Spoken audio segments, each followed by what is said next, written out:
생후 4개월, 고작 팔뚝만한 아기가 친모의 학대 끝에 태어난 지 넉 달 채 안 돼서 숨졌습니다. 집안에 설치되어 있던 홈캠에 학대 장면들이 그대로 찍혀 있습니다. 저희들이 시청자 여러분께 못 보여드리는 장면이 훨씬 더 많습니다. 악마도 자기 자식한테 이러지는 못할 거라는 말이 나올 정도라고 합니다. 검찰이 이 친모에게 무기징역을 구형했다고요? 네, 그렇습니다. 이른바 헤드니 사건이라고 불리는 영아 학대 살해 사건인데요. 이 충격적인 학대 영상이 공개가 되면서 충격을 줬습니다. 누워있는 아이를 발로 밟고 아이를 심하게 흔드는 친모의 모습이 영상에 그대로 담겨 있고요. 아이를 마치 짐짝처럼 들고 다니기도 했습니다. 차마 학대 장면을 저희가 다 보여드릴 수 없어서 정말 일부만 보여드리는데 결국 이 아기는요, 지난해 10월 전남 여수의 한 자택에서 이 친모의 학대 끝에 숨지고 말았습니다. 친모 라 씨는 생후 4개월 된 자신의 아들 헤드니를 폭행을 하고요. 샤워기 물을 틀어둔 채 아기 욕조에 방치를 해서 숨지게 한 혐의를 받고 있습니다. 친모는 씻기려고 욕조에 잠시 넣어둔 아기가 물에 빠졌다, 목욕 중에 벌어진 익사사고라고 주장을 했지만 집에 있던 홈캠에 그간의 학대 정황이 고스란히 찍혀 있었던 겁니다. 아이가 숨지기 전인 8월부터 아들을 때리거나 침대에 던지고 흔드는 등 총 19번에 걸쳐서 학대한 혐의를 받고 있습니다. 애 상태가 어땠답니까? 당시 병원에 온 아기의 수술을 담당했던 의사 말로는요, 아이가 거의 사망 직전의 상태로 왔다. 머리, 가슴, 배 어디 하나 성한 곳이 없었고 23군데 골절되는 등 너무 끔찍했다. 외력에 의한 장기 손상이 아니고서는 불가능한 일이라고 설명을 했습니다. 검찰은 어제 아동학대 살해 혐의로 구속 기소된 친모 라 씨에 대해서 무기징역을 구형했고요. 친부 정 씨에 대해서도 학대를 방치한 혐의로 징역 10년을 구형을 했습니다. 자, 그런데 재판 중에 이 아기 엄마라는 사람 산후 우울증 때문이었습니다. 이런 핑계를 댔다고요? 시종일관 흐느끼면서 산후 우울증 얘기를 하고 살해 고의성을 부인했다고 합니다. 아동학대 살해가 아닌 아동학대 치사로 인정이 된다고 하면 형량이 줄어든다는 점을 노린 것이 아닌가 싶습니다. 산후 우울증 때문에 힘들었다. 아이가 죽을 줄 몰랐다. 기억나지 않는다. 모든 것이 꿈이었으면 좋겠다. 이런 진술을 했다고 합니다. 하지만 숨진 아기의 시신을 직접 본 검사의 말은 완전히 달랐습니다. 팔뚝만큼 작은 아기가 차가운 철제 검시대 위에 누워 있었다. 133일 짧은 인생을 사는 동안 얼마나 고단했을지 아이의 온몸에서 볼 수가 있었다.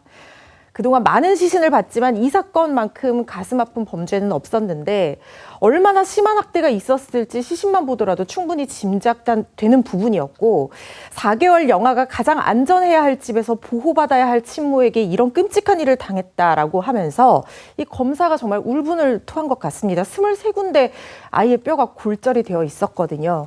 이를 방치한 친부 정 씨가 아이가 숨진 당일에 성매매를 하러 갔다고 해서 지금 더욱더 공분을 사고 있습니다. 광주지법 순천지원 앞에는 친모와 친부에 대한 엄벌을 촉구하는 시민들의 집회가 열리고 있는 중입니다. 핑계를 대는 엄마 아빠 대신 숨진 아이에게 사과를 한 사람은 평범한 시민들이었습니다. 아무리 산후 우울증이라고 하더라도 아기를 죽인다는 생각은 절대 못 하거든요. 헤드나 어른들이 지켜주지 못해서 정말 미안하고 끝까지 우리가 힘써서 싸울 테니까 헤드니는 그곳에서 더 이상 아프지 말고 행복하기만 했으면 좋겠어.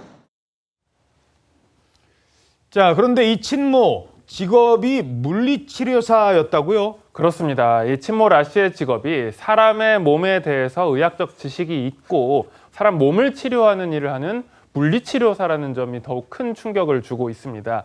물리치료사는 그냥 직업이 아니고 아동학대 신고 의무자입니다. 법적으로 아동학대가 발견되면 신고를 할 의무가 있거든요. 예를 들어서 어떤 아이가 와가지고 치료를 하거나 돌보고 있을 때 이 아이가 아동학대를 당하고 있는 것 같다라는 의심이 들면 그냥 가만히 두는 게 아니라 신고해야 할 의무까지 있다는 것입니다. 예. 그런 사람이 자기 자식을 아동학대한다라는 것은 정말 말이 안 된다는 생각이 드는데요.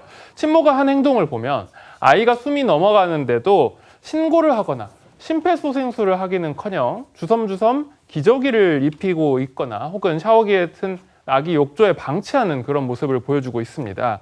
아동학대는 그 자체로도 엄하게 처벌되는 중범죄인데 심지어 아동복지시설에서 이 종사하고 있는 혹은 의료기관에 종사하고 있는 물리치료사, 그러니까 아동학대 신고 의무자가 아동학대 범죄를 저지르게 되면 법에서 정한 형량의 2분의 1을 가중하는 가중처벌 규정까지 있습니다. 엄벌을 촉구하는 목소리가 늘고 있다고요. 부부를 엄벌해달라면서 법원에 접수된 탄원서가 5,500여 건을 넘어선 상태입니다. 선고 공판이 다음 달 23일에 열릴 예정인데요. 대한아동학대방지협회에 따르면 이 친모와 친부는 열심히 반성문을 써서 재판부에 제출하고 있다고 합니다.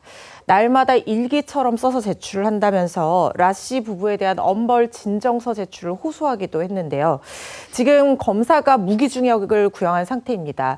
아동학대 의무자가 이렇게 133일 된 아이를 학대해서 사망에 이르게 했습니다. 살인의 고의가 충분히 인정되는 여러 증거가 있는 상황임에도 불구하고 본인의 살해의 고의성을 부인하면서 엄벌을 피하려 시도하고 있습니다. 이 반성문은 큰 의미가 있다고 보기는 어려울 것 같다는 생각이 들고요. 거기다가 아이의 피해 정도라든가 학대 횟수 그리고 아이의 연령 이런 것들을 봤을 때는 가중 요소가 충분한 사안이라는 생각이 들어서요.